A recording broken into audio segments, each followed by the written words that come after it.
Bismillahirrahmanirrahim. Pada suatu hari Rasulullah SAW ditemui oleh malaikat Jibril.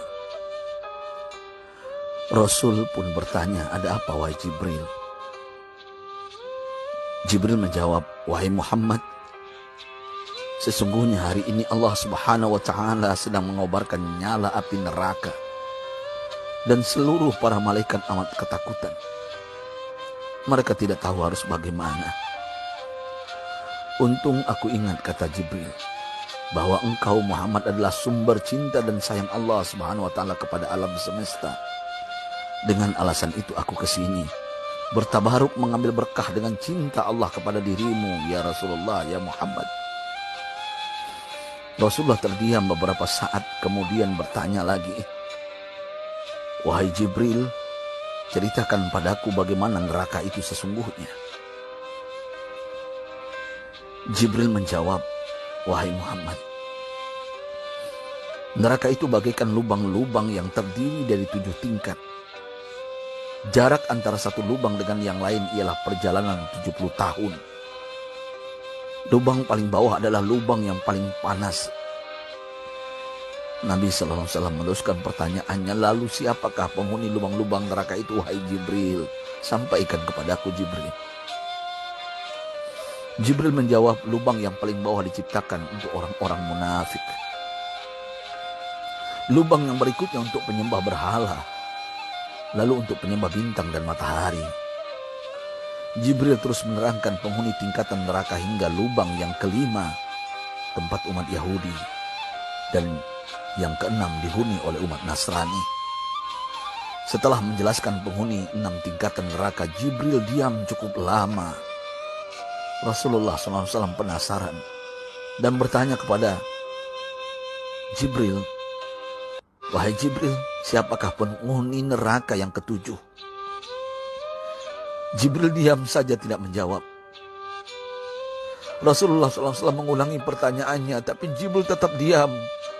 Rasulullah tambah penasaran dan mendesak Jibril agar dijawab pertanyaannya. Akhirnya Jibril pun berkata, "Umatmu, wahai Muhammad, mereka itu para pelaku dosa besar di kalangan umatmu, yang dimana sampai mereka mati belum sempat bertaubat." Mendengar jawaban Jibril, Rasulullah langsung jatuh pingsan. Jibril merangkulnya dan meletakkan tubuh baginda di atas pangkuannya. Tak berapa lama Rasulullah SAW sadar dan langsung menangis bersimbah air mata dengan terisak-isak. Rasulullah mempertegas pertanyaannya, "Wahai Jibril, apakah benar ada di antara umatku yang masuk neraka?" Jibril menjawab, "Benar, wahai Muhammad, pelaku dosa besar di antara umatmu yang belum bertaubat." Setelah itu Rasulullah menghadap kiblat dan sujud kepada Allah dalam isak tangisnya. Sesekali dengan suara pelan beliau membisikkan kata-kata, "Ummati ya Rabb, ummati, ummati, ummati." Beliau SAW tidak mengangkat kepalanya dalam keadaan seperti itu selama 3 hari 3 malam, kecuali setiap Bilal bin Rabah mengumandangkan azan, barulah beliau bangkit untuk menjadi imam, dan setelah itu kembali sujud lagi. Pada hari ketiga Abu Bakar menyadari hal ini, beliau mengetuk pintu Rasulullah dan mengucapkan salam 3 kali, namun tidak terdengar jawaban. Abu Bakar sedih dan berseru di hadapan pintu Nabi besar Muhammad SAW, "Apakah ada jalan untuk masuk ke rumahmu ya Rasulullah?" Tetap tidak ada jawaban. Di jalan Abu Bakar bertemu sahabat Umar. "Mengapa engkau menangis, wahai Abu Bakar?" kata Umar. Abu Bakar menceritakan keadaan Rasulullah SAW. Maka Umar pun melangkah menuju rumah Rasulullah dan terjadilah hal yang sama. Umar pun pulang dan menangis. Di jalan Umar bertemu sahabat Salman Al-Farisi. Dengan terisak Umar bercerita kepada Salman hingga membuat dia amat sedih, namun tidak berani mengulangi hal yang sama. Salman melangkah menuju rumah Fatimah radhiyallahu anha dan menceritakan hal itu. Setengah berlari Fatimah menuju rumah ayah tercinta dan mengetuk pintu sambil mengucapkan salam. Mendengar suara lembut putri tercinta, sejuklah dada Rasulullah. Beliau bangkit dari sujud dan membuka pintu.